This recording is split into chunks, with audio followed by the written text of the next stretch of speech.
नमस्कार दोस्तों, आपके अपने चैनल अध्यात्मा विद अभी पर फिर से एक बार हार्दिक स्वागत है। चार धाम यात्रा की इस पावन श्रृंखला में आज हम आपको ले चलेंगे उस पवित्र नगरी की ओर जहां हर लहर में भक्ति बसती है। गुजरात में स्थित नगरी द्वारका के उस रहस्य की जहां आस्था, इतिहास और शोध एक मिलने से मिलती। शास्त्रों के अनुसार द्वारका सप्तपुरियों में से एक है। इन्हें मोक्षदायिनी नगरियाओं भी कहा गया है, जिनमें अयोध्या, मथुरा, हरिद्वार, काशी, कांची, अवंतिका और द्वारका सम्मिलित हैं। द्वारका भारत के पश्चिमी तट पर स्थित है।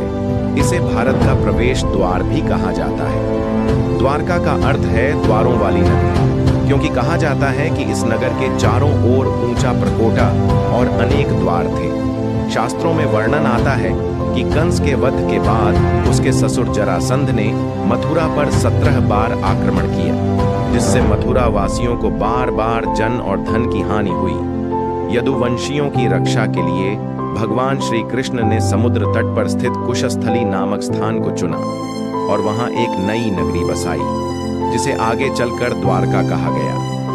यह नगरी कभी स्वर्ण नगरी के नाम से प्रसिद्ध थी, जहां सुंदर उद्यान, सराय, जलकुंड और भव्य महल हुआ करते थे। कहा जाता है कि भगवान श्री कृष्ण ने द्वारका नगरी पर 36 वर्षों तक राज किया।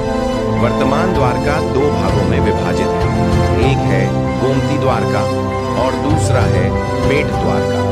गोमती द्वारका को ही चार धामों में स्थान प्राप्त है, जबकि बेट द्वारका को प्राचीन काल में पुरी कहा जाता था।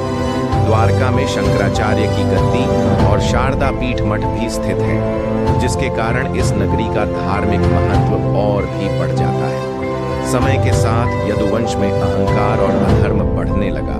कुछ यदुवंशियों ने नारद जी और ऋषियों का उपहास किया, जिससे भविष्य के विनाश का बीज बोया गया। शास्त्रों के अनुसार गांधारी ने यदुवंश को श्राप दिया था कि उनका अंत भी कौरवों की तरह होगा।